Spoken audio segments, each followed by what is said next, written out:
हंस।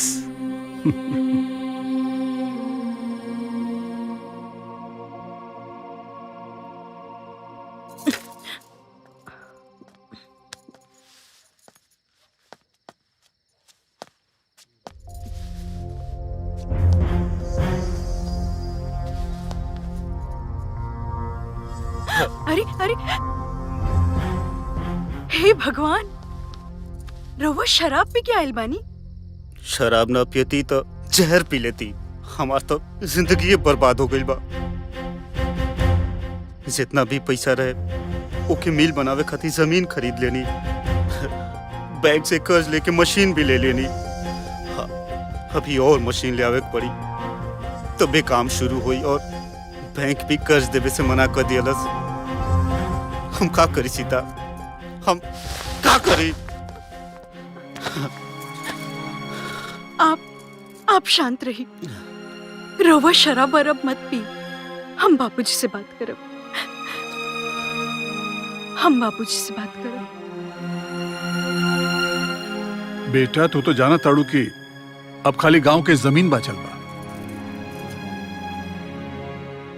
तू चिंता मत करो, हम कुछ ना कुछ उपाय करत नहीं। ठीक बा बाबूजी।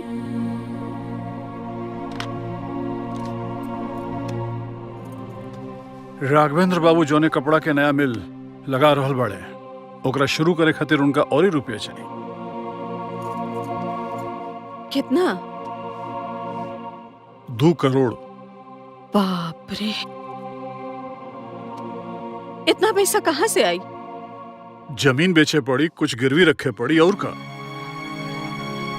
ए जी, गीता के भी बिहार करे के बा। ऊ जब करे के होई तब करे के होई, पहले तो समस्या के हल कईल जरूरी बा।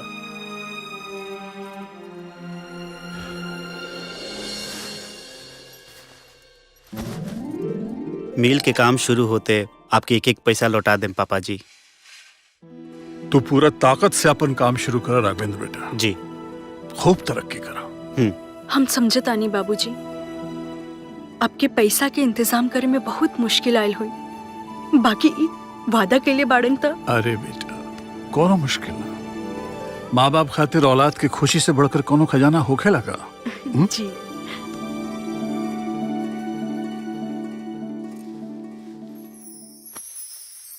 आकाश, ना जाने का करत होकबा तू कुछो कर, हमार याद तो जरूर आवत हुई तो के।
ना,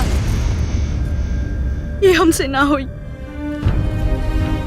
अरे दिमाग से काम ला दुल्हन, सब बढ़िया हो रहल बा, मिल भी चालू हो चुकल बा।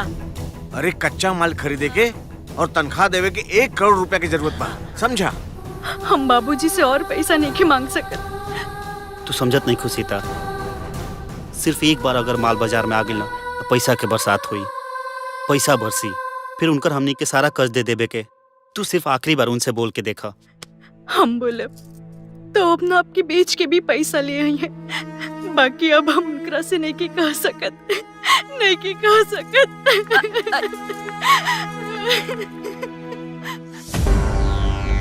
अरे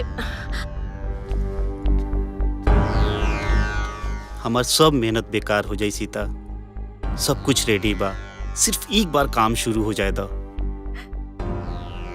काहे जिद करता नहीं रहुआ? 3.5 करोड़ रुपए तक दे चुकल बाड़े हमारे बाबूजी।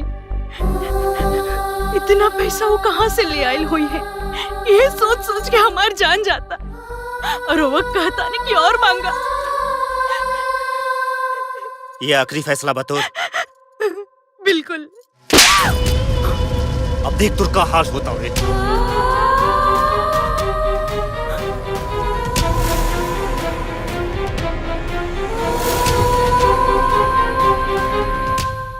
वो तो ठीक बा, लेकिन हम ई कहता नहीं कि अगर हम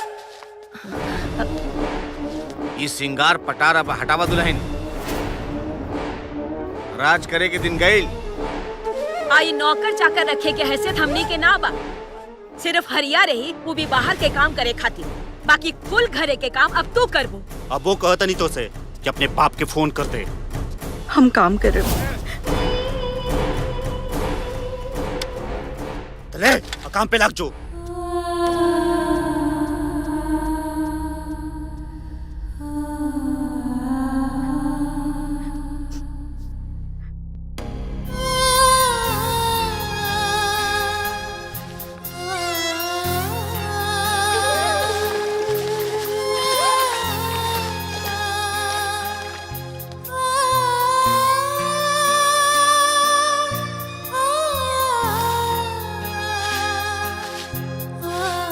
दुल्हन लाओ हम लगा देव झाड़ू, हम के दा। नहीं काका, हम कर ले। नहीं हम के दा। काका हम कर ले। नहीं काका। अरे दुल्हन हम लगा देव। काका छोड़ दी ना। अरिया निकल।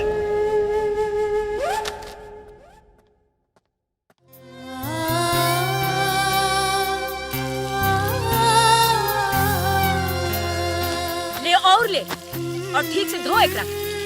जी अम्मा जी।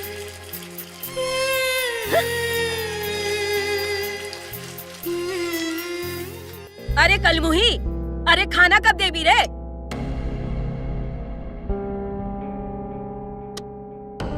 परोसी के तोर बाप परोस। जी।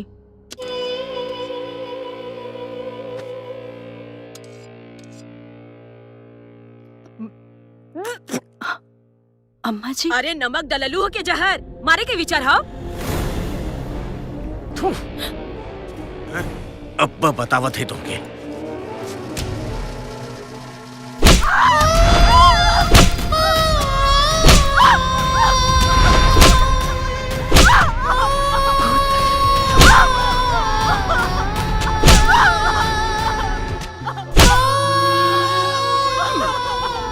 एक करोड़ और ही?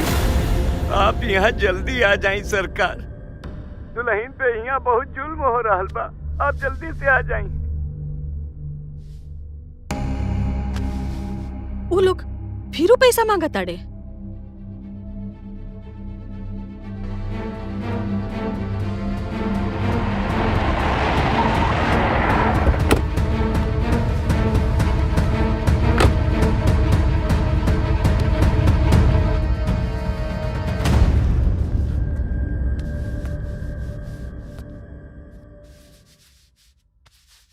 सीता,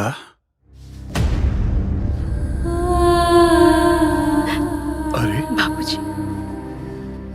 अरे का हाल हो गिल बता, के मरलस तारा?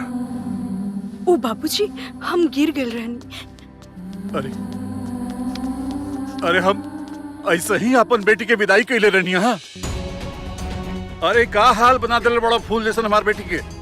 इतना भड़की मत बाबू साहब, हमने की हैसियत नहीं के घर में नौकर रखे गए, तो घर के काम दूसर के करी। ये घाव घर में काम कैला से लागल बा।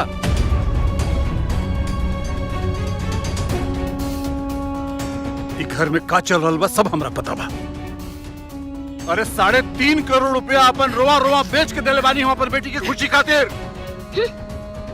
ओकरा शादी बर्ताव कर रहल बड़ा तू लोग। चिल्ला मत। ये शरीफन के घर हवे और रुपया अपना बेटी के देले बाड़ा। हमनी पे कोनो एहसान नहीं कैले। अरे खाली 1 करोड़ के और जरूरत रहा ना, ये कहलस ना तो टेढ़ से निकलल। हमार बेटा के तो पूरा मेहनत पानी में मिल गई। और ही पैसा हमरा से मांगत तू लोग के लाज नहीं खेलागत। हे भगवान, ये कौना घर में अपन बेटी का ब्याह कर दे। अरे शुक्र करो कि तोरा करिया कुरूप लड़की से ब्याह कइले नहीं तो खबरदार। हमरा बाबूजी अगर इतना अफसोस बा हमार बेटा से बिया कैला के, तो ले जा अपन लाडली के अपन घरे और फिर बाप बेटी कब्बो ना अपन शकल दिखैया हमनी के। चलो बेटा चल चल।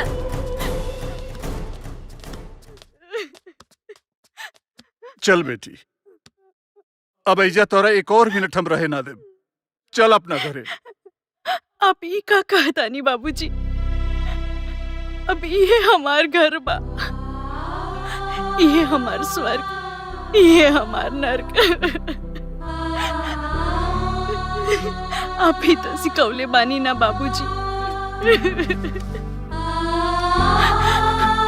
लेकिन ये लोग के इरादा ठीक नहीं लागत बेटी। तुम्हारी कष्ट हमरा से देखल नहीं जा। अभियो कहता नहीं चल ऐसे। ना बाबूजी ना, हम अपन प्यार से, सेवा से सबके दिल जीत ले। कोशिश तो करे दी बाबूजी, कुछ दिन में सब ठीक हो जाए। आपके हमार क्रिया।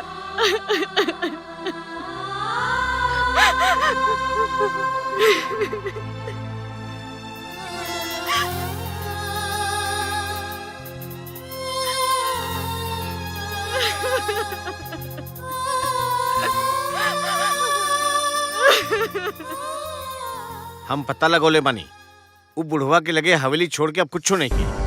ओकर औकात आज 1 रुपया के लायक भी नहीं खे। अरे हम तो सोचत रहनी कि बुढ़वा ले जाई अपन लाडो के, लेकिन ई हरामखोर एजा रुक गई हमार छाती पे मूंग डरे खातिर। अब तक कुछ तो ऐसा करे के पड़ी कि सांप भी मर जाए और लाठी भी ना टूटे। सही बात है, कुछ तो करे के पड़ी।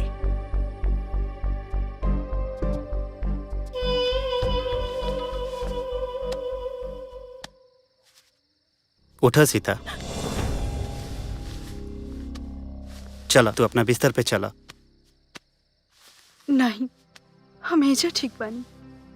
बहुत हो गई सीता, तोहरा के सता के हमरा दिल पे का बीता था अब हम ही जाना था नहीं। हो सके तो हमरा के माफ कर दो। उठा, चला बैठा।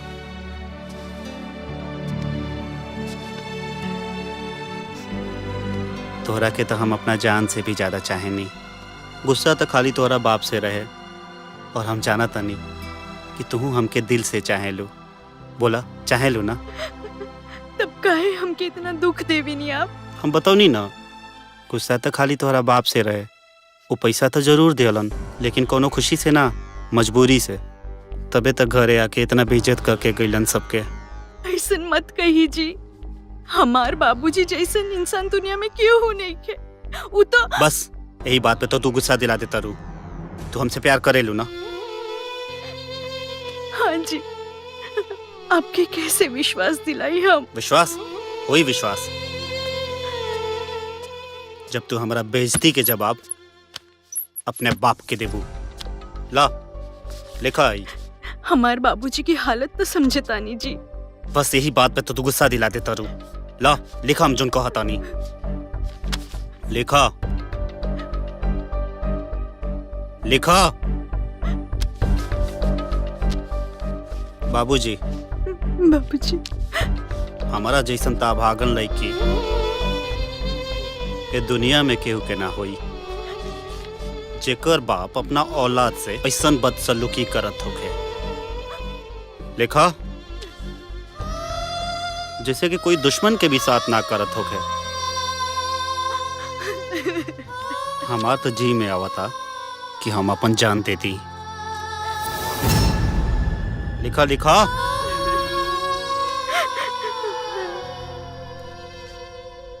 अरे हम तो ये कहत रहनी कि कोनो ना कोनो उपाय तो करे के पड़ी ना। ली पता नहीं कब का हो जाए, कैसे हो जाए। बैठा बैठा ना।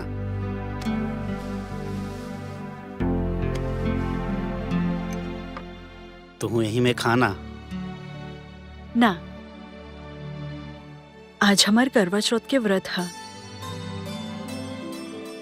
ई व्रत पति की सलामती खातिर रखल जाला। शाम के जब चांद निकली हम राउर चेहरा देख के राउर हाथ से हम अपन व्रत तोड़ब। मम्मी हाँ बेटा। मनोहर मामा हाँ आज सीता के व्रत बा तो तालो इनकर ख्याल रखिया लो। ठीक बा। ठीक बा।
गाड़ी बंगला सब कुछ तो बेच देनी ब्रह्मानंद बाबू। अब कहवा जाई?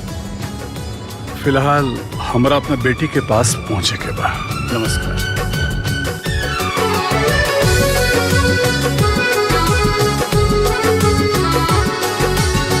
सोरहो सिंगार हमर हो जाला पूरा, ताक देला जब पिया प्यार से। रहनी अधूरा जिंदगी में आके जुड़ गईला धड़कन के तार से। उहे भइल जे दिल में सपनवा रहे, उहे भइल जे दिल में सपनवा रहे। हमरा मंगिया में सिनुर सजनवा रहे, हमरा मंगिया में सिनुर सजनवा रहे।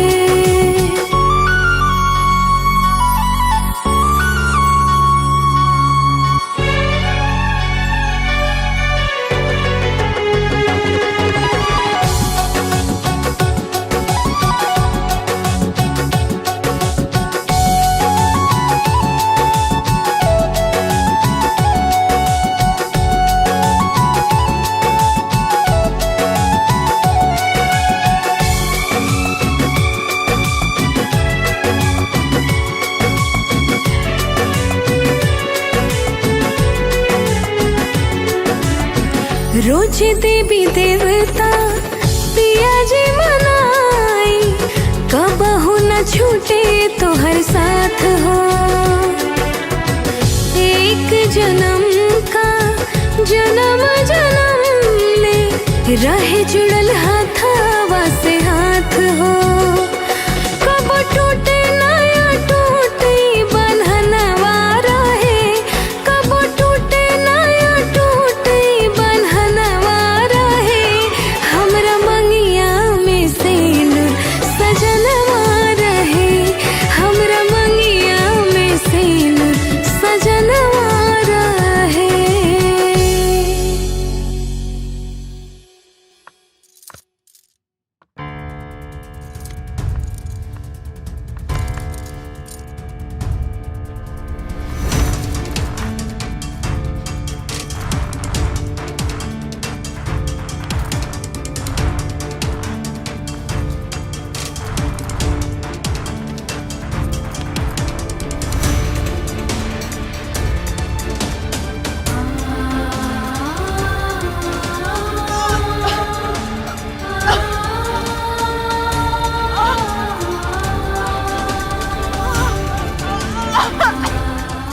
अरे दादा रे दादा, दुल्हन तोहरा के जौहर दिहल गइल बा, जौहर।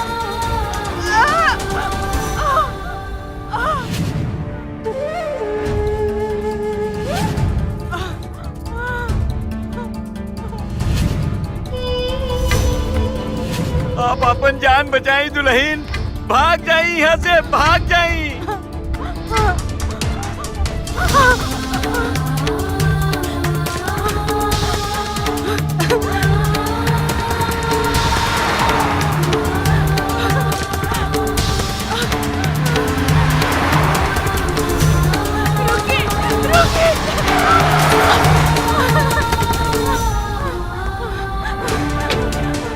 दुल्हन का भाई? हमके जहर दिया गइल बा। अच्छा अच्छा, तू परेशान मत हो, कुछ ना होगी। हम तोरा के हॉस्पिटल लेके जाए। अब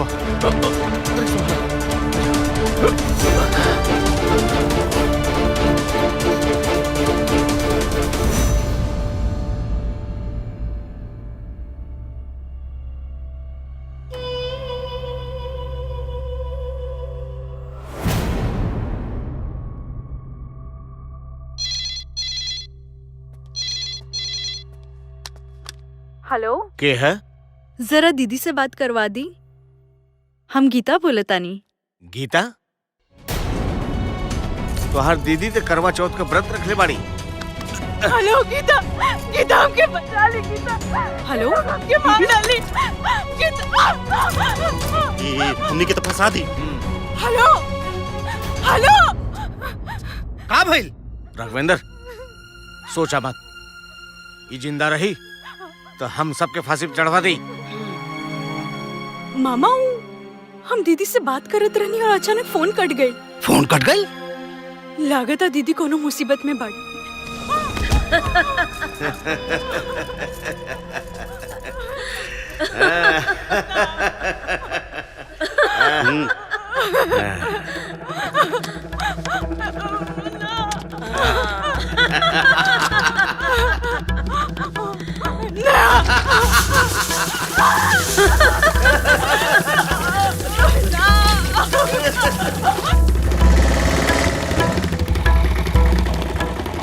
लो बाबू।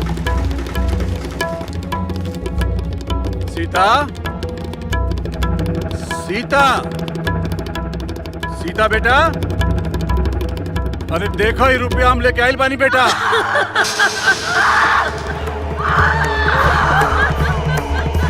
सीता,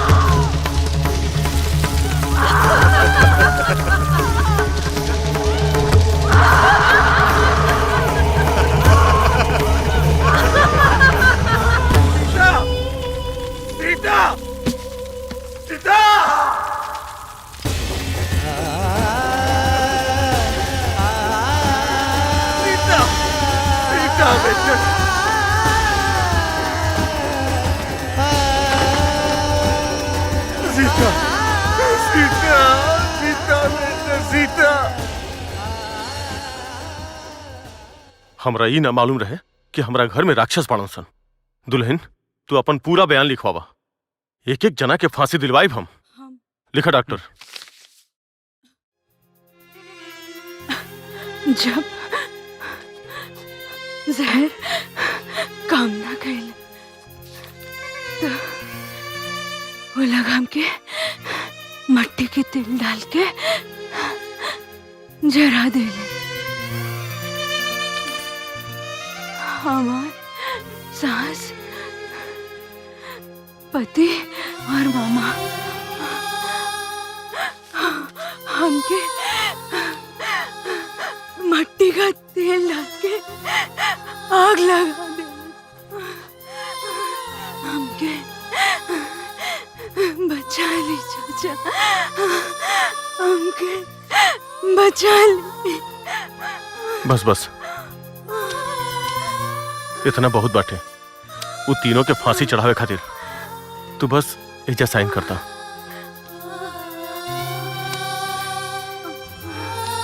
हैला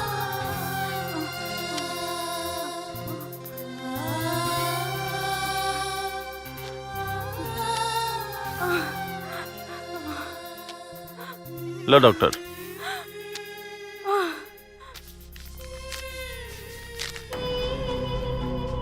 बचा ले चाचा, बचा ले। तू धरा आई। अब नया बयान लिखा कि सीता अपन किचन में खाना बनाते रही, गैस लीक हो गई और गलती से साड़ी में आग लग गई और ये जल गई।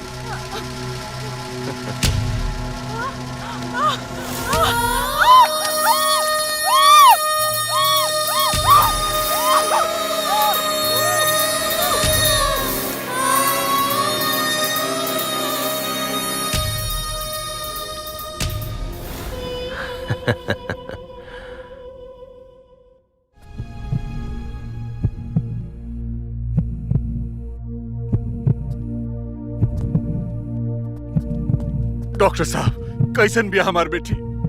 ठीक बिया नु? सॉरी ब्रह्मदेव जी, मैंने बचाने की बहुत कोशिश की लेकिन बचा नहीं पाया। सॉरी।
सीता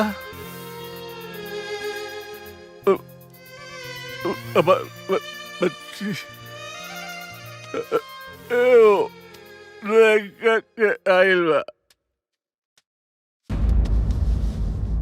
का बोला तनी जी? के आइल बा? बेटी सीता आइल बिया।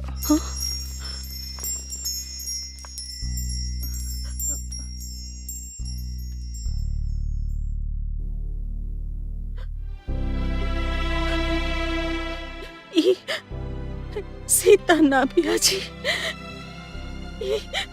गीता बिया।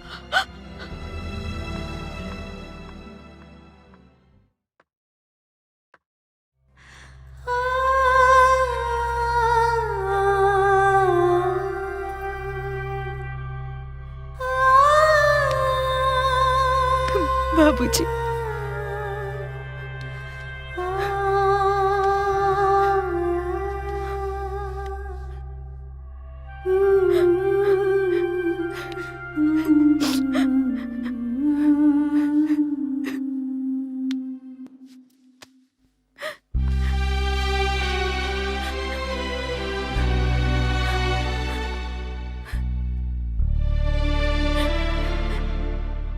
माई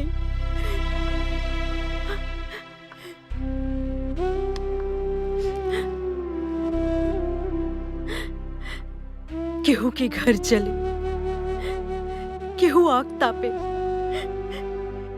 ई ना हो सकेला। जिंदा जलावल गई बाड़ी उमाई।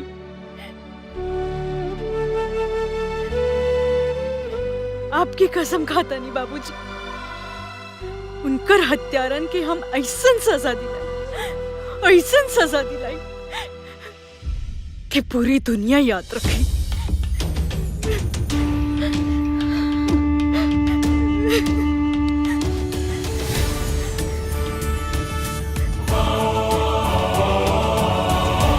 राघवेंद्र, हम आ रहल बानी। हत्यारा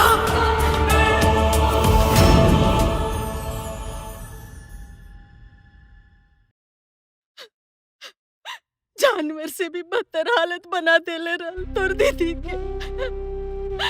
दिन रात हमार बेटिया खटत रहली, झाड़ू मारत रहल, पोछा मारत रहल, बर्तन मांजत रहल, कपड़ा धोवत रहल। एकरे बावजूद ममुआ ओकरा के बेल्ट मारत रहल।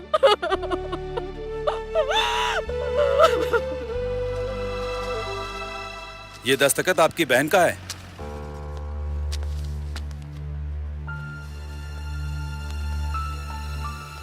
ये तो दीदी का। हाँ। तो फिर आपकी बहन ने खुद डॉक्टर सिन्हा को बयान दिया है कि उनकी ही गलती से साड़ी में आग लगी थी।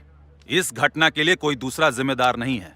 ये झूठा इंस्पेक्टर साहब। सर, वो गुड्डू पांडे का केस इधर रख दो। जी। आकाश,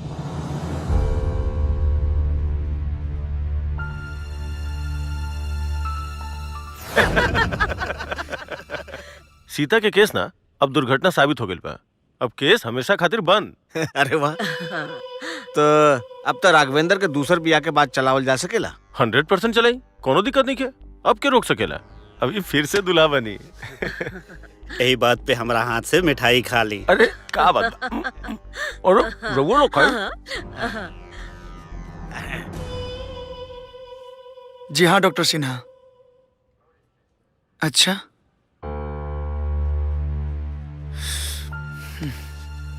जी धन्यवाद। तो हर दीदी डॉक्टर सिन्हा के खुद बयान लिखवेले बड़ी कि उनकर मौत उनकर गलती से भइल बा। एमे उनकर ससुराल वालन के ये दुर्घटना में कोनो हाथ नहीं खे। झूठ होई, झूठ कहता हर आदमी। अरे वो रात जब हम दीदी के फोन कईनी, वो रो रो के कहत रहली कि हमके बचा लगी था।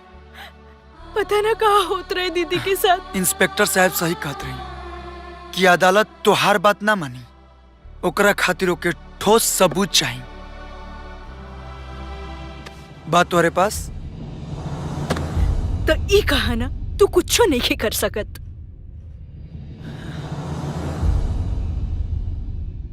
चल हमारे साथ है। कहा? इसमें कुछ नहीं हो सकता है। एक केस अदालत में पहले दिन ही खारिज हो जाएगा। एकर मतलब ही कि हमार दीदी के हत्यारन के सजा ना मिल पाई। जब तक पुख्ता सबूत और गवाह उन लोगों के खिलाफ नहीं मिल जाएगा तब तक संभव नहीं है।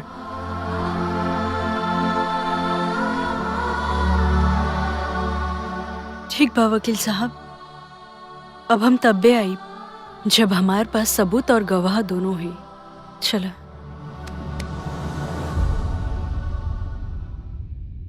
मन तक करता कि उस सब हत्यारन के अपने हाथ से फांसी चढ़ा दी, लेकिन हमार हाथ कानून से बंधल बा। बिना सबूत और गवाह के हम बेबस पानी। तो सबूत कहाँ से मिली बताई हमके, हम लेके आई। सबूत और गवाह खातिर होकर घर में घुसे के पड़ी। लेकिन राघवेंद्र तोहरा के अपना घर में काहे घुसे दे?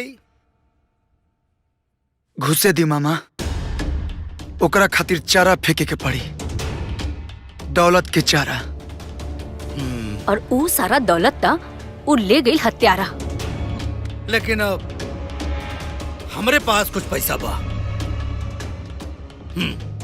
गीता, तोरे बिहा खातिर बस ये बचा के रख ले रहने।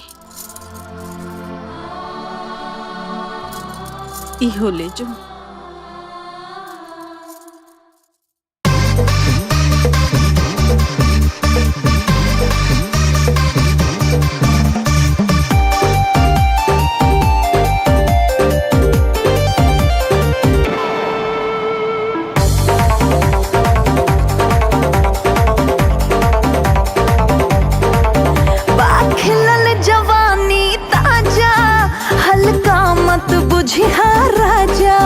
छुआ दे विस्फोट हो जाई, केहू के नहीं खे अंदाजा। खिलल जवानी ताजा, हल्का मत बुझिया राजा। छुआ दे विस्फोट हो जाई, केहू के नहीं खे अंदाजा। अंगे अंगे परमाणु बम, जे भी पड़ी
क्या है भाई? मुंबई के खरबपति बिजनेसमैन सिंघानिया का बेटी है टीना सिंघानिया।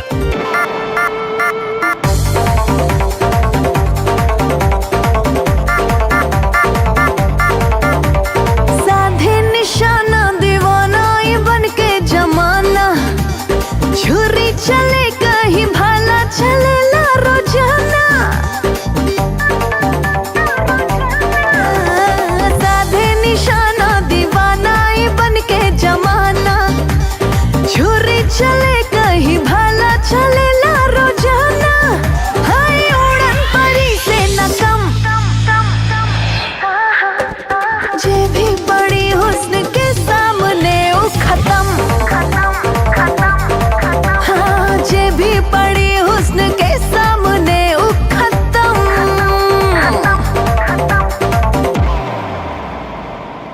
अच्छा तो पेपर मिल खोले आइल बाड़ू तू एजा? पापा ये जिम्मेदारी हमके देले बाड़न, काहे कि बलिया से हमार परिवार मुंबई शिफ्ट हो गए रहे। अच्छा, यही से हम सोचा था नहीं कि इतना अच्छा भोजपुरी कैसे बोल लेता रे तू। आप एक्सक्यूज मी मैम, बाहर कुछ लोग चंदा लेवे खातिर आइल बा। ठीक बा, भेज दा। अच्छा सुना, रात के खाने में हम सिर्फ जूस ले, काहे कि होटल की खाना हमके नुकसान करता। ओके, थैंक यू मैम। ओके, अगर आप कहे तो हम अपना घर से खाना मंगवा दे आपके लिए। ना ना, कहाँ राघवेंद्र बाबू, अभी हमार दोस्ती इतना नहीं खेभेल। प्रणाम टीना जी, हम दीनानाथ अनाथ आश्रम से आइल बने। प्रणाम।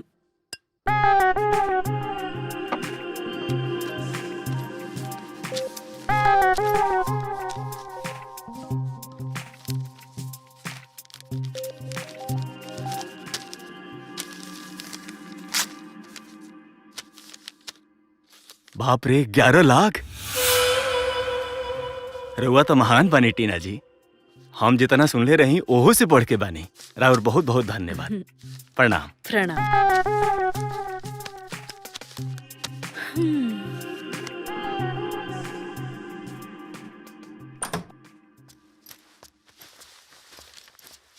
अरे आ गईला, चेक मिलल।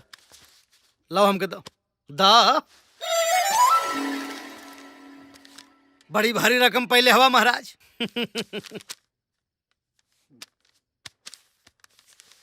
लीजिए। बस 500? 500?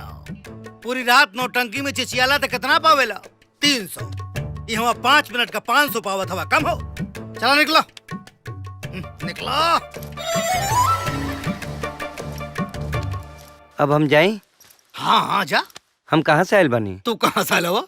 तू विधवा आश्रम से आयल हुआ हो? जी। जा जा जा जा। 11 लाख के चंदा। अनाथालय और विधवा आश्रम के? खरबपति बाप के इकलौती बेटी है मामा, कहीं उसे हमार चक्कर चल गई ना तो माला माल हो जाए कि हमनी के। जादू चलावा बेटा, कुछ जादू चलावा ओकरा पे। हाँ, अच्छा।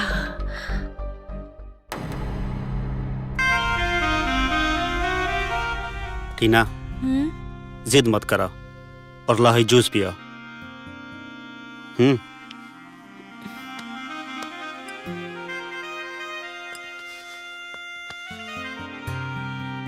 कितना ख्याल बतो के हमार।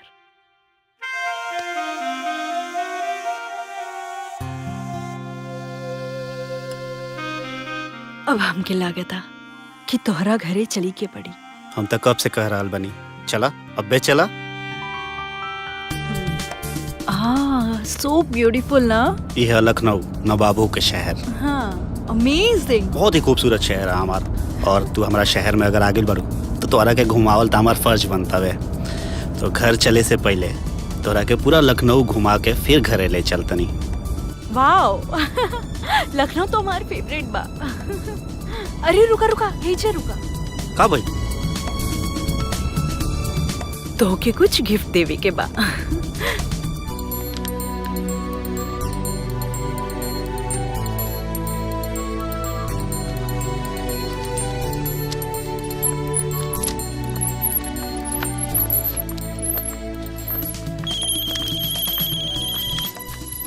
मम्मी चिड़िया फंस गई बिया, घरे लेके आवत नहीं। स्वागत के तैयारी करा लो।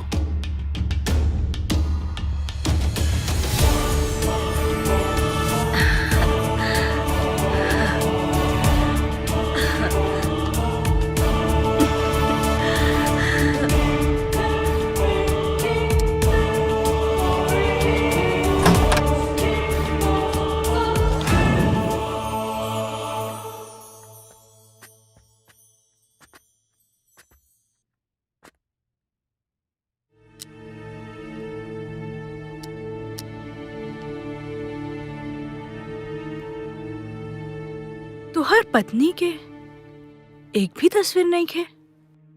उ हम तोहरा के बतैले रहनी ना कि उनकर मौत कैसे भइल। सही कहा तारा। अगर तस्वीर रही तो वही सब याद आवे लगी ना। हाँ यही से। अच्छा हाँ, वो सब डील तो हो गइल बा। हाँ। अरे यहाँ बारू तू? ना डैडी, राघवेंद्र तो हमार बहुत अच्छे से ख्याल रख ले बा। अच्छा ली, आप खुद ही उनसे बात करी। डैडी। प्रणाम अंकल जी। खुश रहा खुश रहा। का हाल में बेटा? अरे ऐसन कौन जादू कर देला हवा हमारी बिटिया पे कि जब देखा तो हरे तारीफ कर रहल बाड़ी। अंकल जी टीना खुद इतना अच्छा है कि क्यों क्यों बुराई ना करेली। अच्छा माने तू इतना तारीफ कर रहल बड़ा? ए बेटा देखा, बात हम सीधा सीधा करीला। अगर तोहन लोगन एक दूसरा कितना पसंद हवा तो फिर बतावा, आ जाते तोहरे घरे बात आगे बढ़ावे खातिर। बात बढ़ावे मतलब? अरे बाप देखा, अब टीना हमारे इकलौती बिटिया है इनू, उनके साथ ही उनके मनपसंद लड़का से न करब। अंकल जी अब एबे हम का कहीं? कौनो बात ना। देखा अब हम टीना से बात करब, अगर वो हाँ बोली है तो हम तोरे घरे आ जाए। ठीक बा? हाँ। ओके। ऐसन का कही देले बड़ू अपने डैडी से? वो तो हमनी के ब्याह करावल चाहता रहा। सच कही टीना, हम तो के दिलो जान से चाहे लागल बानी। अगर हमनी के शादी हो गई ना, हम तो के इतना खुश रखम जितना आज तक कोई भी पति अपना पत्नी के इतना खुश ना रखले हुई।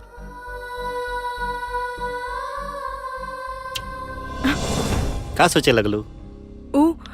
हम पहले से ही सोच ले बानी कि हम उहे घर में शादी करब जहाँ उ घर के सारे लोग हमारे इशारे पे नाची। का तोहार घर के लोग ये बात मानी? तू कही के तो देखा, काहे ना मानी? खाना हम बनाई, बर्तन हम माजब ना। अरे झाड़ू पोछा हम लगाई। हमरा पता रहे केहू ना मानी। मम्मी। मामा। अरे ना बिटिया, तू जौन कहबो हमनी के उहे करब। अरे तोहार कपड़ा, तोहार संडील, तोहार कमरा सब चमाचम कह के रखब, सब साफ कह के रखब। अब तो बियाह करबू ना हमरे राघवेंद्र से। आई शाबाश मामू। अभिहन कटहर गाछे पर बा, अभिने से तिल लगावे लगला होठे पर। पहले काम करके दिखावा। चला हो जा शुरू।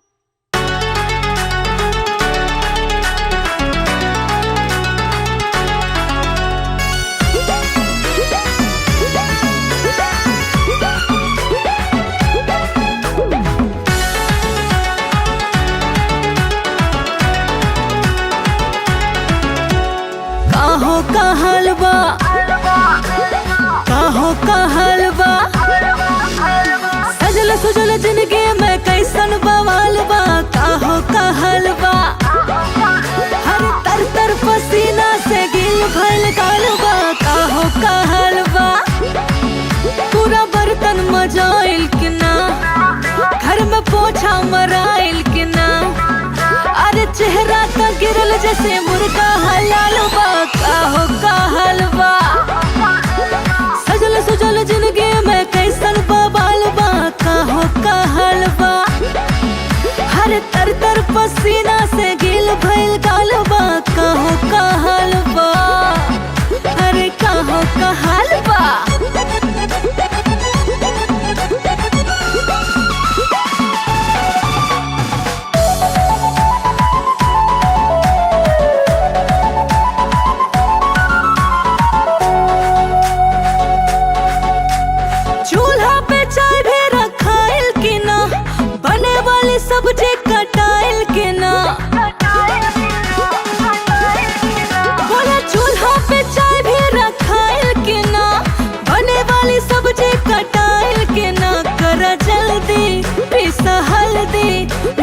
तनिको केहू के सुसताए के बा नाही सुसती चाहे फुरती काम करे के टाइम ना खाए के बा हबर हबर हफरेला हफनी कमाल बा काहो कहल बा अरे तर तर पसीना से गिल भइल गाल बा काहो कहल बा काहो कहल बा काहो कहल बा।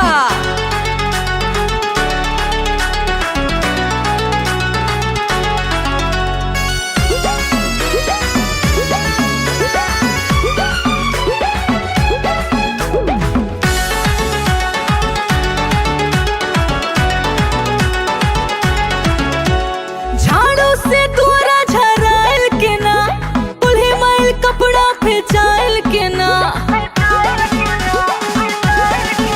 हाँ झाड़ू से दूरा झराइल के ना उल्हे माइल कपड़ा फेंचाइल के ना जनी बैठा चला उठा सारा काम भी घरवा में परल बा कह रहला नाही देखला देखा कुकर के दाल काहे जरल बा काहे दुनू आँख तोहर भइल लाल लाल बा कहो कहल बा हरे तर तर पसीना से गिल भइल गाल बा कहो कहल बा कहो कहल बा कहो कहल बा। आज दूधे में पानी ज्यादा मिलेले बड़ा का? अरे नहीं भैया। तू लोग कितनो बोलला दूधे में पानी मिलेले बगैर बाज नहीं आई बा। हरिया जी मालिक।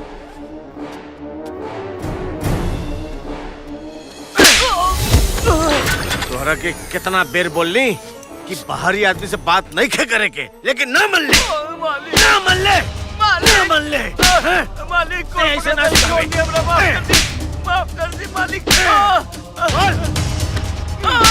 मालिक बेल्ट से मारे में तो की बड़ा मजा आवेला ना। ले आज तू मार खा।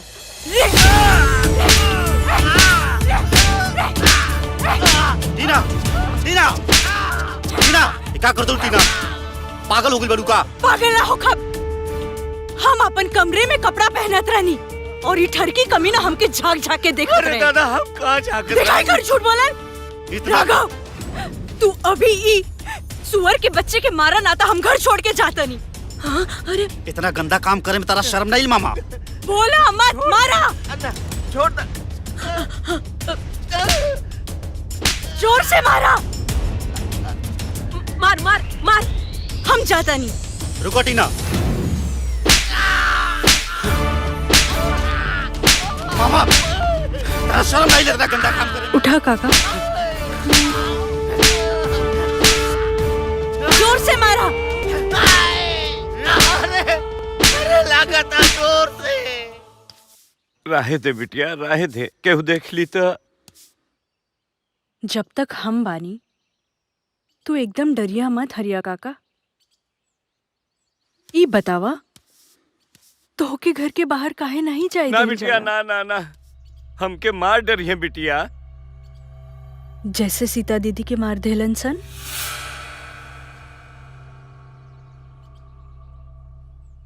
तोहरा कैसे मालूम बिटिया? ध्यान से देखी हमके काका, सीता हमार बड़ बहन रही।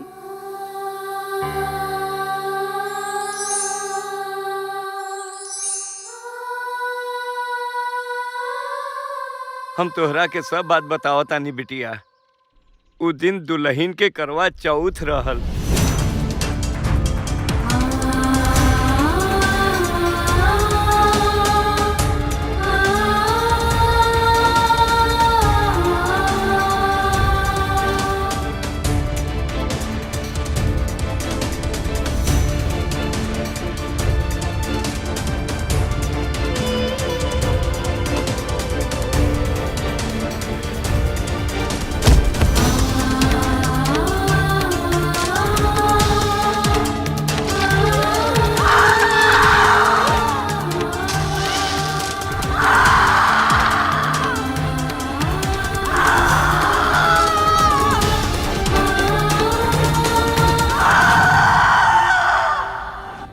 पुलिस के ये सब बात काहे ना बताऊनी हरिया काका? हम पुलिस तक पहुंच पाई बिटिया तब बताई ना। अच्छा आप एक काम करें, आप टेलीफोन के पास ही खड़ा रहा। जब फोन की घंटी बाजी आप फोन उठा के पुलिस के सब बता दिया। ठीक नो काका? ठीक है बिटिया।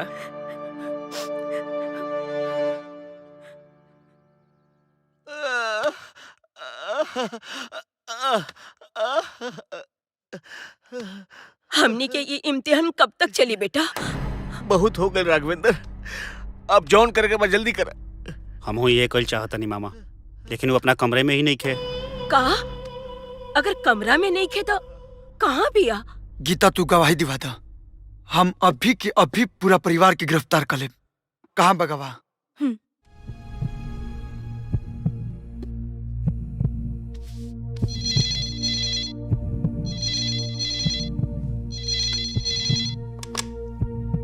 हेलो, के बोलत बा? हरिया काका, हम गीता बोले तानी। अच्छा, वो दिन जवन तू हमके कहत रहला उ सब तू इंस्पेक्टर साहब के बता दा। तो ठीक बा, दरोगा साहब के फोन दा। हाँ हाँ हाँ, ला। हाँ, का भेल रे सीता के साथे? सीता दुल्हन के उ लोग। हेलो हेलो,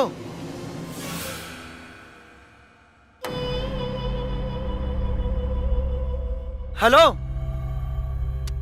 का भाई? फोन कट हो गई। कुछ तो गड़बड़ बा। आकाश, तू फौरन वही जा पहुंचा। हाँ।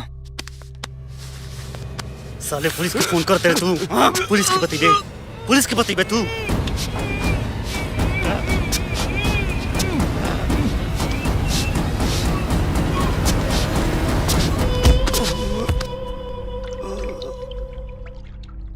अरे ये तो मर गई।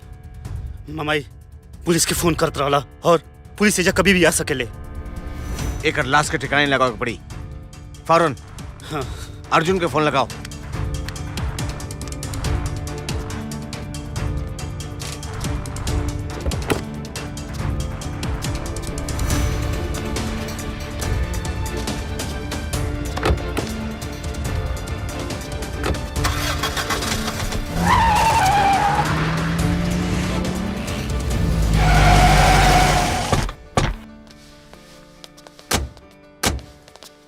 केकरा से मिले के बा?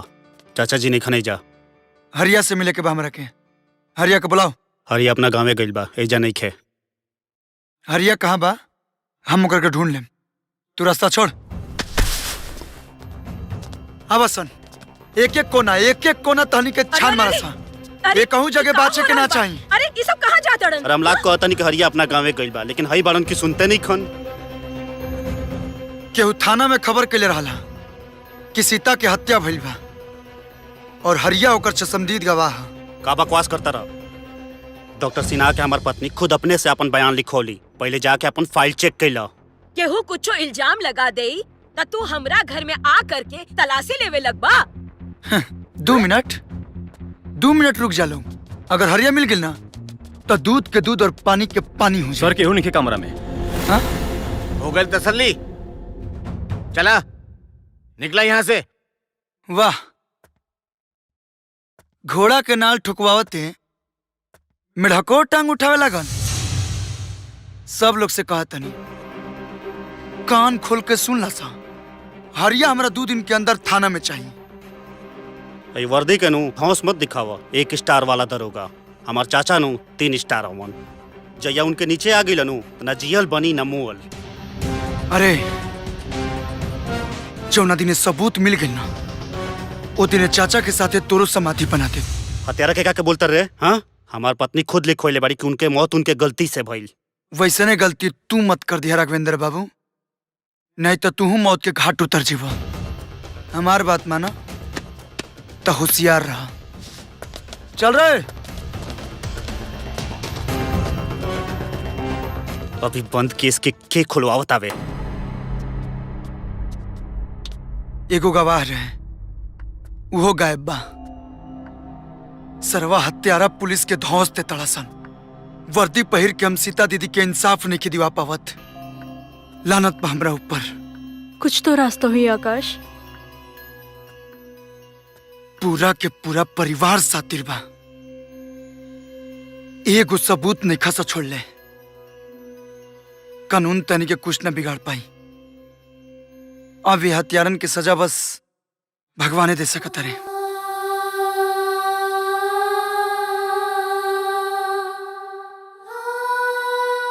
हाँ, एगो रास्ता बा और एगो आखिरी उम्मीद के डॉक्टर सिन्हा। डॉक्टर सिन्हा अब उहे कुछ उगल सकता।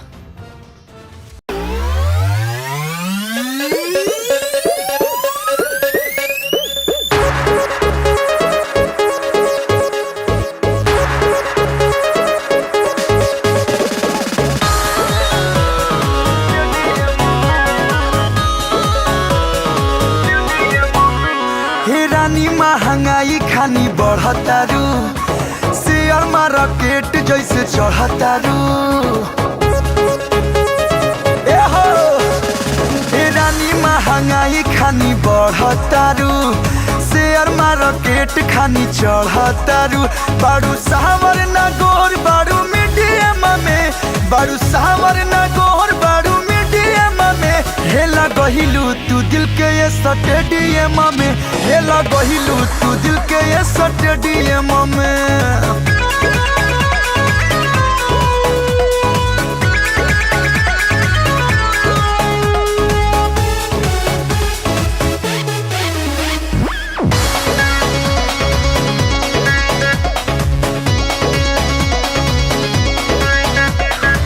ब्यूटी का महल बाटे, होठ लाल लाल बाटे, कीड़ा करे जावा में काटे हो। कोनो ना जोड़ बाटे, सब कुछ पे जोड़ बाटे, कमी को सर कुछ ना बाटे हो। सुना ना, ब्यूटी का महल बाटे, होठ लाल लाल बाटे, कीड़ा करे जावा में काटे हो। कोनो ना जोड़ बाटे, सब कुछ पे जोड़ बाटे, कमी कसर कुछ न बाटे हो। तू तो चमकेलू अखिया के रेडियम में, तू तो चमकेलू अखिया के रेडियम में। हेला गइलू तू दिल के स्टेडियम में, हेला गइलू तू दिल के स्टेडियम में।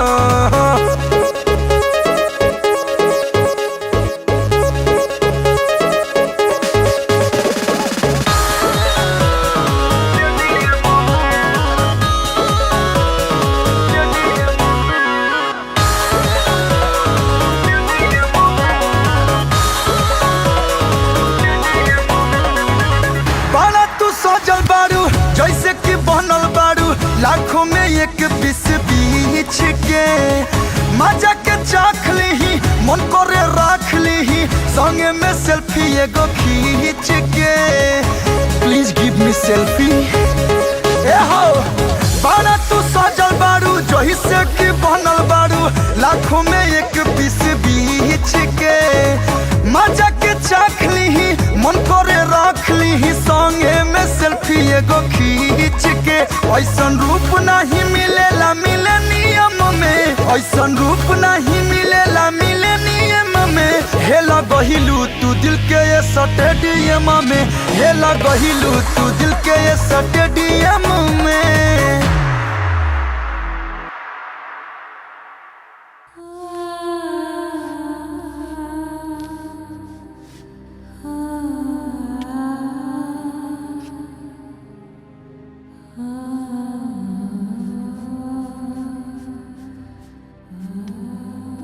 थोड़ा सा और। हे भगवान, भूत भूत भूत।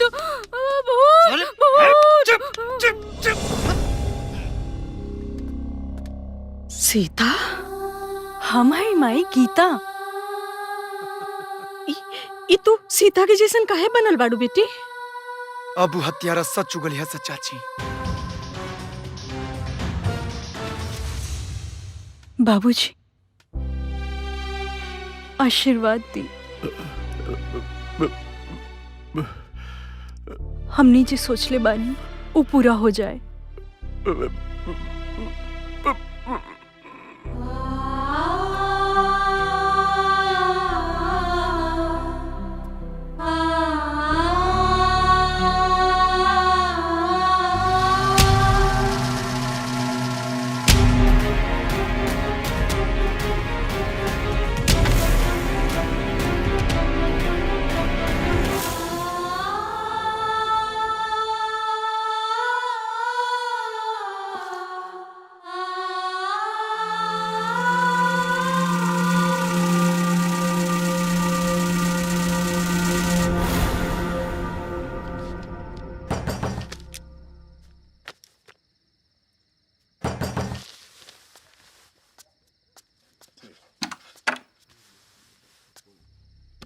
इलाज करावे के बा। अच्छा आओ, हम तोहर अच्छा इलाज कर दे। आओ आराम से।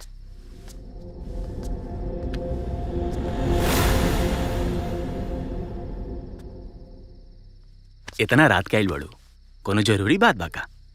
अरे देखा, इतना लजा मत। अच्छा तनी घूंघट उठावो। अच्छा रुको, हम ही उठा देता नहीं। अरे तू तो मर गई बड़ू।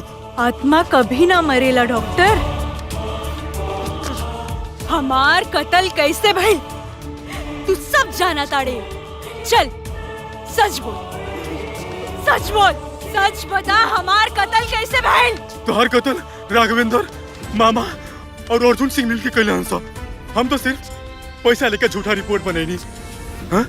मोबाइल से रिकॉर्डिंग करत तारू?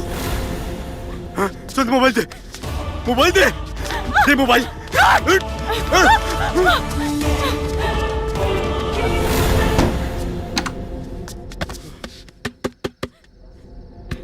कौन? जल्दी भाग, नहीं तो हम पुलिस के फोन कर देब कि तू भूत पिचास ना हइस।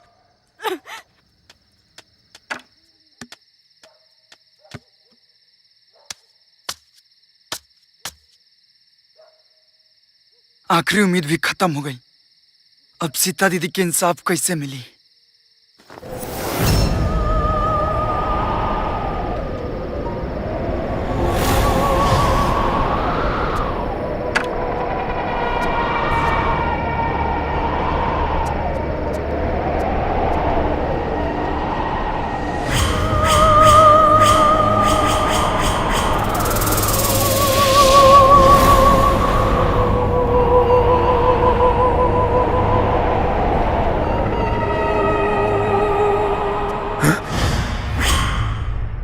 अरे अब ती कौन हइस रे? जौना पापी के दुनिया की अदालत सजा ना देवेला ओकरा के सजा देना हम। तू सीता के कत्ल में शामिल रहले और तोर सजा बा सजाए मौत।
ये वही सीता तो नहीं जिसकी बहन गीता तुम्हारी दोस्त है? वही जो उस दिन थाने में आई थी? सर इस दुनिया में ना जाने कितनी सीता है, मुझे क्या मालूम। तुम्हारा नेम प्लेट कहाँ है? हाँ सर वो टूट गया था तो बनवाने को भेजा है। अच्छा ठीक है, बॉडी को पोस्टमार्टम के लिए भेजो।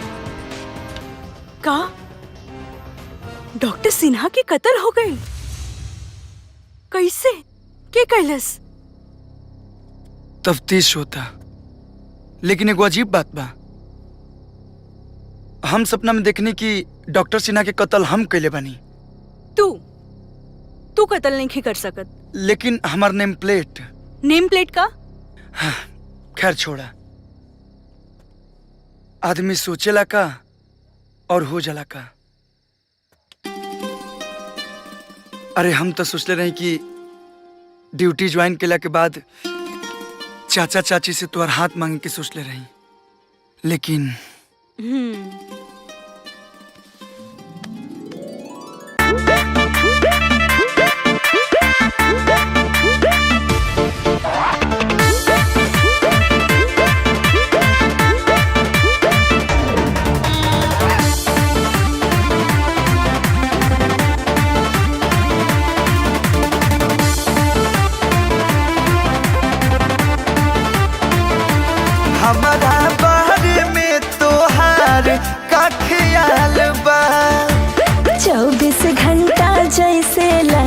24 साल बा। अच्छा हाँ हमारा बारे में तोहार का ख्याल बा। तो 24 घंटा जैसे लागे 24 साल बा। कोहबर में खाए खातिर पूरी कप छनी है। कोहबर में खाए खातिर पूरी कप छनी है। मम्मी तो हर हम के दामाद कहिया मनी है। मम्मी तो हर हम के दामाद कहिया मनी है।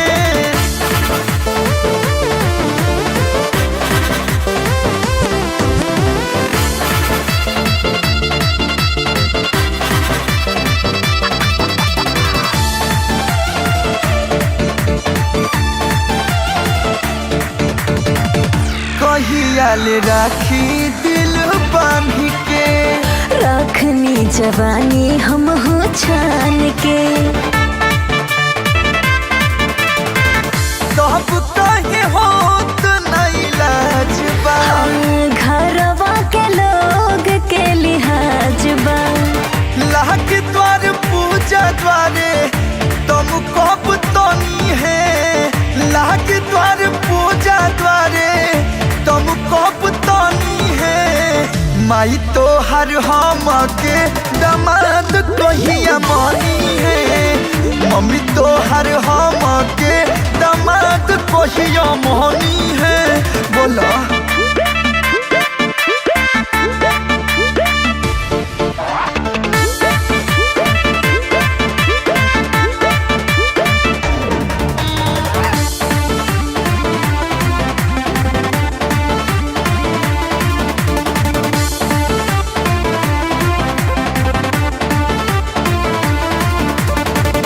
जगले जगल होखे भोर हो।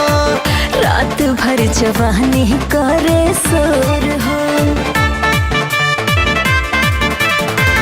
कटे नहीं घड़ी इंतजार के। है न मजा होला प्यार के। जाने वो मुहूर्त शुभ साइत कब बनी है। जाने वो मुहूर्त शुभ साइत कब बनी है। मम्मी तो हर हम के दामाद कहिया मनी है। मम्मी तो हर हम के दामाद कहिया मनी है। अब इंतजार नहीं क्यों। अब इतना पैसा दियल रहा तो हाँ, ये का होता?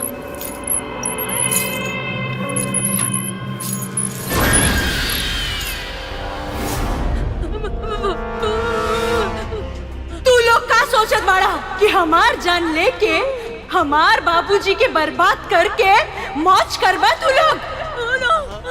डॉक्टर सिन्हा तो मर गए। अब तू लोगन के बारी बा।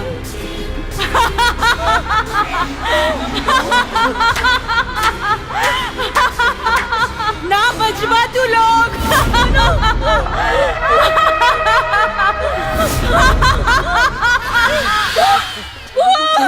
मम्मी मम्मी का भाई भूत कहाँ बा भूत कहाँ? अरे मम्मी पागल हो गई बड़ू का? मम्मी मामा पागल हो गई बड़ा का? मम्मी मम्मी ठीक बानू? हे बाबू हमरा के बहुत डर लागत बा। पता न कौन हमनी के जान के पीछे पड़ल बा। जो कोई भी बा ओके सामने तलावे के पड़ी न चाचा जी। ई जे भी होई सीता के करीबी के होई। सही कहा तड़ा। एकरा से पहले कि वो हमनी के डसे ओकरा बिल से निकाल के कुछ लही के पड़ी।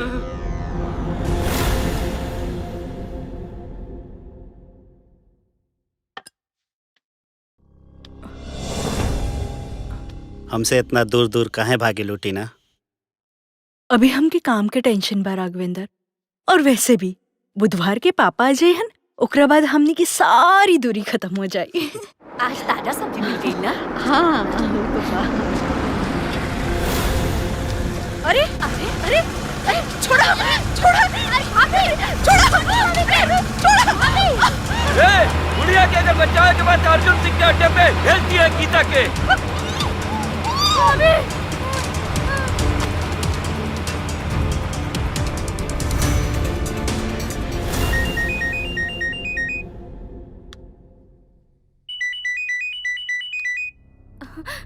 कट गई।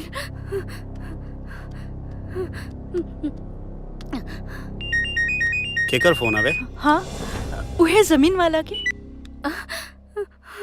आज पैसा देवे के रहे और देखा ना आज बैंक भी बंद बा। काल दे दिया। जबान जबान होला राघवेंद्र। अच्छा एगो काम करा, हम तो के ना 2 करोड़ के चेक दे देता नहीं, तू हमके 1.5 करोड़ कैश देता। 1.5 करोड़? इतना तो हो भी करी ना तोहरे पास कि हम केहू और से मांग ली। ना ना बावन हमारा पास, हम देते नहीं ना तोहरा के 1.5 करोड़।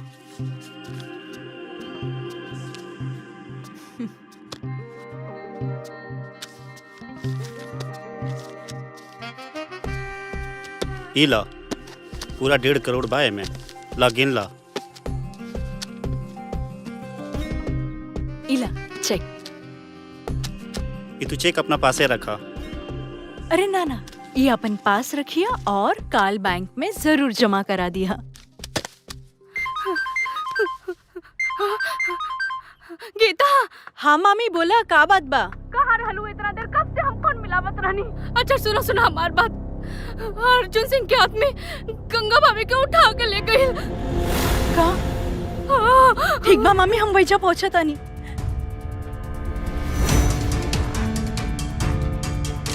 हेलो आकाश, अर्जुन सिंह मायके उठा के ले गए बा।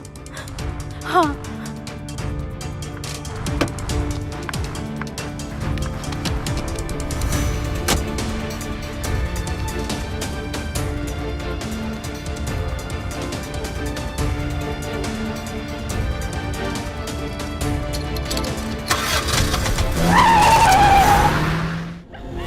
देख, तू हमरा के बताओ चाहे मत बताओ, लेकिन हमरा के एक बात मालूम बाटे कि जे हमनी के संगे खेल खेलता ना, वो तोरा के बचावी यहाँ जरूर आई। ओकरा बाद देखिए हम ओकर वो हाल करब ना जो तोर बेटी सीता के कैले रहनी।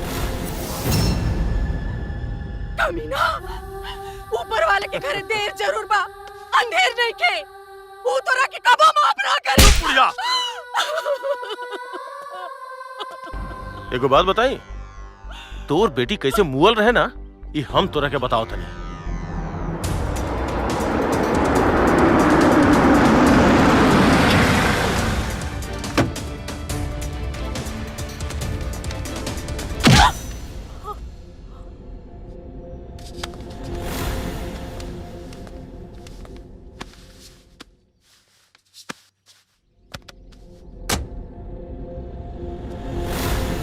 पहले ओकरा जहर दियल गई, उ ना मरल। फिर ओकरा बाद में ओकरा शरीर पे पेट्रोल छिड़क के जला दियल गई। और अब हम तोरा के जलाई।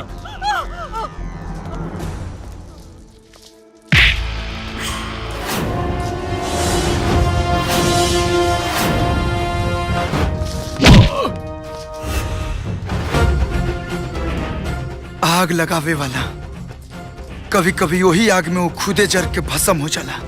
अच्छा, एक सब इंस्पेक्टर होके सीनियर की आंख दिखाइबे? हम तोरा की आंख दिखावे ना, तोर आंख निकाले आइल बानी। ए, जगत का बड़ा बारह से निकल के।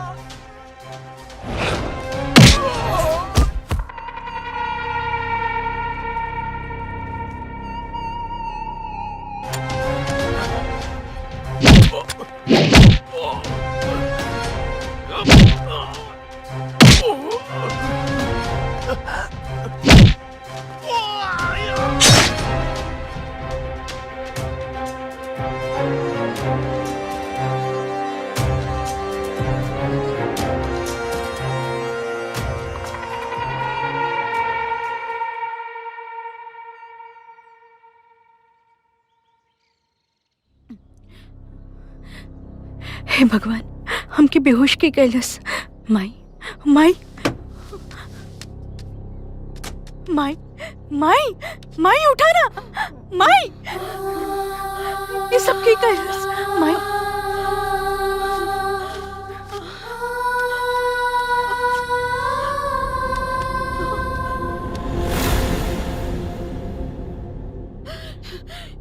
हे प्रभु, ई सब के कैलस?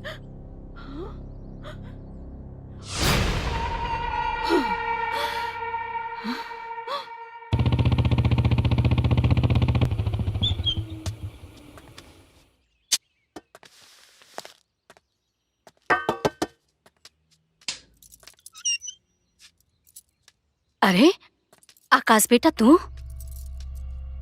चाची तू ठीक तो बाड़ू ना? हाँ बेटा, हम ठीक बानी। गजब हो गई। वो अर्जुनवा मालूम बा हमके। वैसे गीता कहाँ बाड़ी? गीता तो हमरा के यहाँ छोड़ के तुरंते चल गई। ठीक बा, हम चलतनी। अच्छा। हेलो, का अर्जुन चाचा के मौत कैसे? का बात करता तू? कब और कहाँ भइल? लेकिन ये भइल किसे? अनहर बड़ा का रुआ तो महान बनी टीना जी।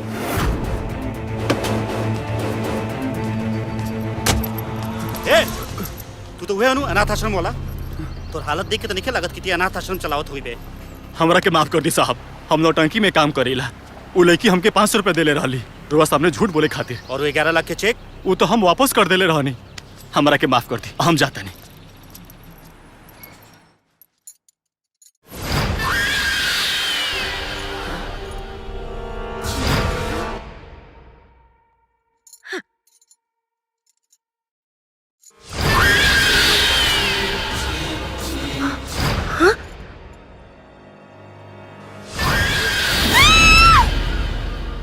हेलो, सॉरी, हम आपको डिलीवरी नहीं कर सकते। वो चेक बाउंस हो गया है। क्यों? क्योंकि मैडम ने इस चेक पे साइन टीना सिंघानिया के नाम से किया था, लेकिन ये अकाउंट तो गीता सिंह के नाम पे है।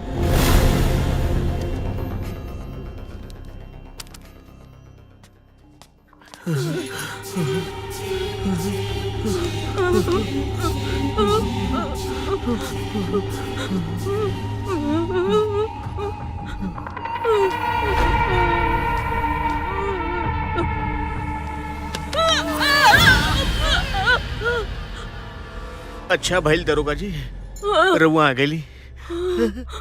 अंदर भूत बा। तू लोग एजे रुका, हम देखा तानी।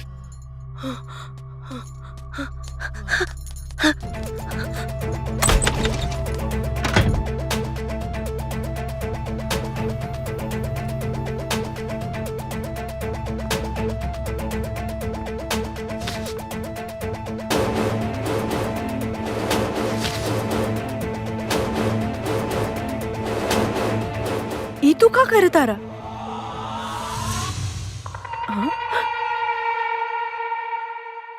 ई तू दीदी जैसन गर्दन कब से खुजावे लगला? चला निकला यहाँ से। अच्छा तोरा पता बा अर्जुन सिंह? हमके सब मालूम बा, निकला यहाँ से।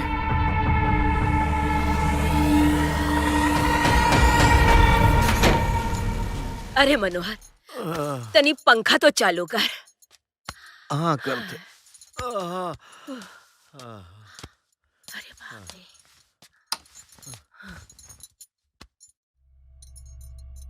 लागत लटिया नहीं खे। अरे मेन स्विच जाके देखा। हाँ जा। अरे बाप रे बाप।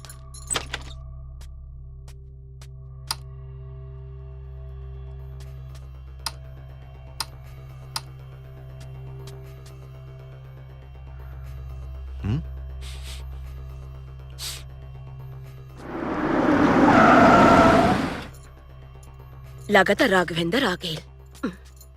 अरे राघवेंद्र बेटा, लागत कि वो सीता आ गई है। मम्मी, मम्मी, उना सीता हिया ना टीना हिया, वो गीता हिया और वो अर्जुन चाचा के भी कत्ल कर देले बिया। हे भगवान, वो हमनी सबके मार मम्मी,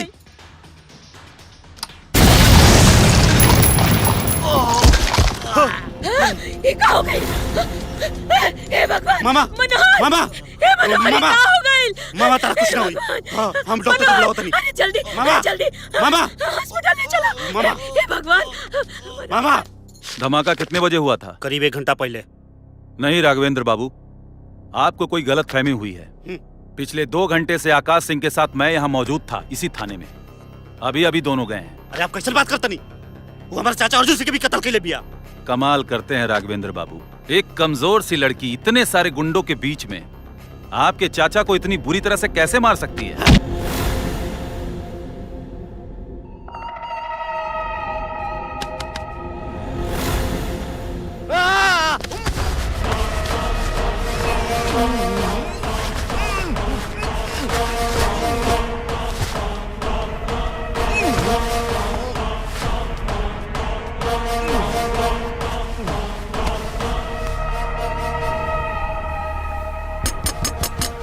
खोला दरवाजा, खोलो दरवाजा, खोलो। मम्मी मम्मी ए बेटा तू ठीक बाड़ू? हमनी के ले चल वो हमनी सबके मार दे। हम लगे ले चल ना तो तारा तारा कुछ ना होई, मार दे बेटा कुछ ना होई तारा। वो आइल त ना रहे। वही तक तो ना आइल रहे लेकिन वो आई हमने सबके मार दे। चुप चुप चुप।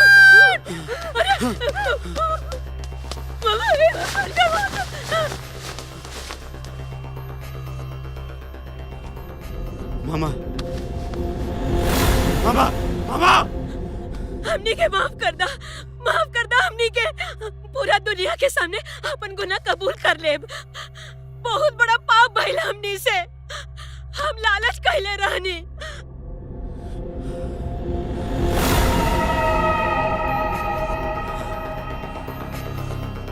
सीता हमने देर मत करा।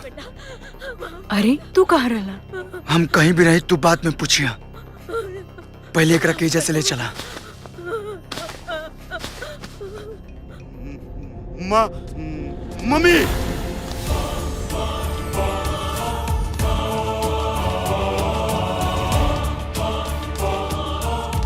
मम्मी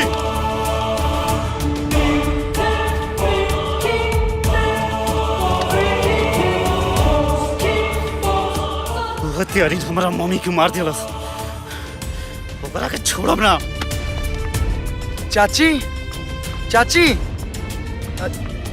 तू है ना देखा। हाँ। माई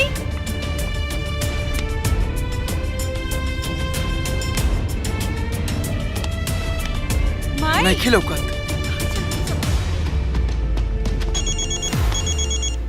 हेलो टीना सिंघानिया उर्फ गीता सिंह अगर अपना परिवार के जिंदा देखल चाहता रे नो तो डायमंड रिसोर्ट में हो रहल महिला दिवस सम्मेलन में आ जाओ।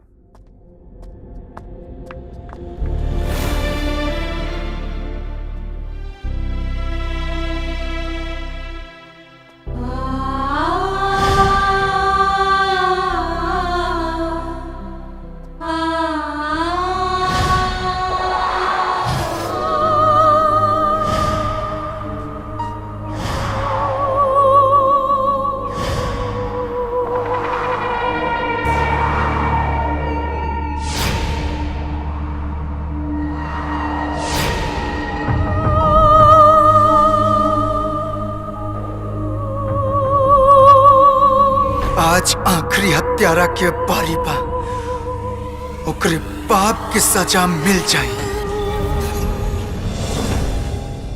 हमारे देश में महिलाओं को सशक्त बनाने के लिए समाज में फैली उस राक्षसी सोच को मारना होगा जो महिलाओं के अधिकारों का हनन करती हैं, जैसे अशिक्षा, भ्रूण हत्या, घरेलू हिंसा।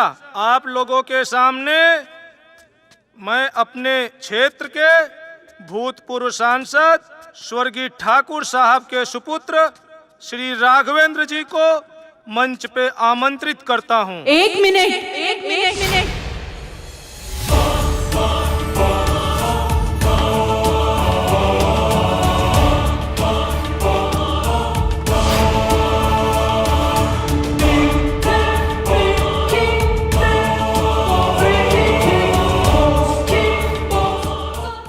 सशक्तिकरण की बात तो बहुत होला, लेकिन का उन पर हो रहल अत्याचार के केहू रोक पाइलस आज तक? माँ बाप अपन लड़की के पढ़ावेला, लिखावेला, पालेला, पोसेला, अपन ताकत से बढ़ के ओकर बिहा करावेला। उ लड़की अपन घर परिवार छोड़ के अपना पति के परिवार के अपना ले ली, अपन सब कुछ उन पर निछावर कर देले। बाकी कुछ दहेज के लालची लोग उ लड़की पे तरह तरह से अत्याचार करेला, यहाँ तक के ओकर जान लेवे में भी ना हिचकिचावेला। एकरा से बढ़ के पाप कुछ हो सकेला का? ओ हत्यारा ये भूल जाना कि ओकर घर में भी लड़की हुई, ओकरे साथ भी ऐसा हो सकेला? का बीतत हुई ओकर परिवार पे? हम ई सब आज यही से कहतानी, काहे कि हम और हमार परिवार ई दुख के भोग चुकल बानी। कुछ महीना पहले आपके शहर में एगो लड़की मर गई रहे, जेकर नाम सीता सिंह रहे। वो लड़की के मौत के लोग हादसा समझ के भूल गए। वो लड़की हमार बहन रहे और ई राघवेंद्र सिंह जी के पत्नी। आज राघवेंद्र की माई खुद बताइए आप सबके कि का भइल रहे हमार बहन के साथ।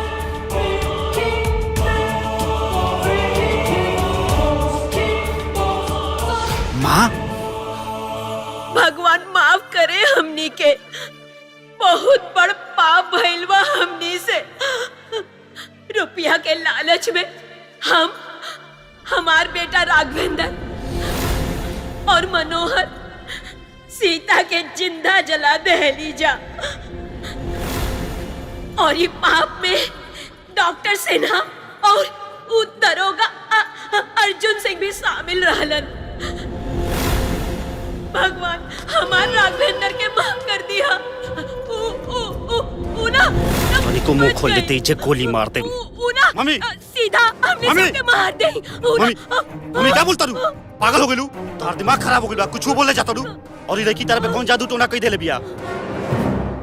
हमारा पत्नी के मौत एगो हादसा रहे और ये पूरा शहर जाना तावे, और आप सब देखते बानी कि हमारा मम्मी के दिमागी हालत ठीक नहीं थे, यही से ही कुछ भी बोल रहल बाड़ी। वही के फायदा उठा के लड़की हमनी के बदनाम करे के कोशिश कर रहल बिया और हमरा से पैसा उठल चाहत दिया। चल। तोरा पूरा परिवार की इज्जत ढेर कई देम, बुझले? नहीं तो चुपचाप निकल जाई जैसे। ओए, जब हाथ में बंदूक होखे ना तब बंदूक चलावे के चाहिए, जुबान ना। अरे साला चुप हो जाना तो इज्जत ठोक दे। ठोक ना रे, अरे ठोक ना रे।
बाबूजी, उठी बाबूजी, उठा।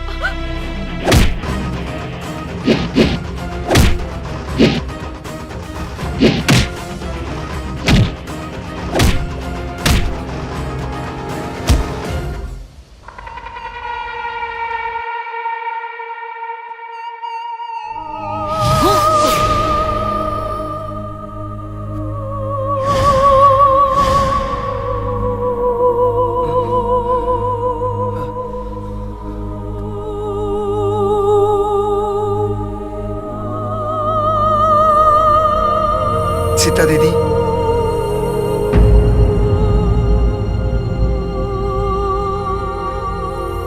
दीदी हमरा में तू की हवे रे? तोरा के तो मार चुकल बानी हम।